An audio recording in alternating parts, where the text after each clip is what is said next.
ça m'amène à l'autre question. Comme parent,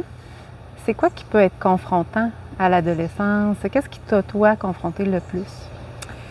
Moi, je pense que c'est le rejet, la mise à distance du parent par rapport à l'enfant. En tout cas, pour ma part, là, je pense qu'il y a vraiment un besoin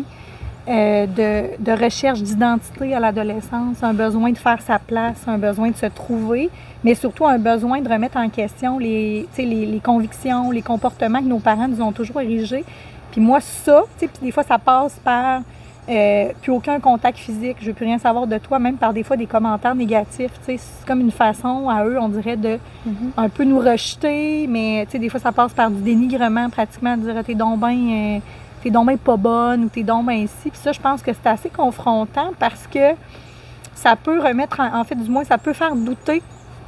de l'amour que notre enfant ressent pour nous, ou du moins la valeur qu'on a comme parents.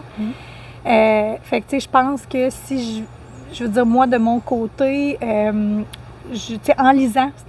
en fait, que je me suis rendu compte que finalement, c'est une phase normale. Puis ça ne remet pas en doute, finalement, l'amour que notre enfant, mais c'est vraiment plus, en fait, une phase normale de développement qui est nécessaire, mais qui doit quand même se faire de façon respectueuse. Je pense que c'est indépendamment du respect que notre enfant doit avoir pour nous, je pense qu'il a le droit, quand même, de se permettre d'user de moi, je trouve que c'est une force, en fait, là. C'est peut-être moi qui ne vois pas les choses de la bonne façon, mais moi, je trouve ça sain, en fait, de laisser s'exprimer cette forme de liberté puis d'esprit critique-là, parce que je pense que ça forge une compétence qui est très utile pour plus tard, pour nos enfants, d'être capable, justement, de faire la part des choses, de juger de certaines situations. Je pense que si on castre ça, bien que c'est confrontant, je ne sais pas jusqu'à quel point ça peut soutenir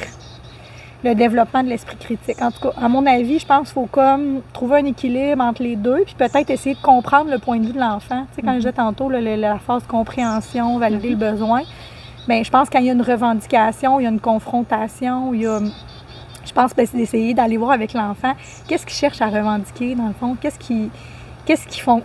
fait pas son bonheur, qu'est-ce qu'il défend, c'est quoi son besoin derrière tout ça, là, fait que je trouve que ça amène un beau dialogue aussi, là, puis ça apprend à connaître en fait, de développer la connaissance aussi de ton enfant, là, apprendre à mieux le connaître.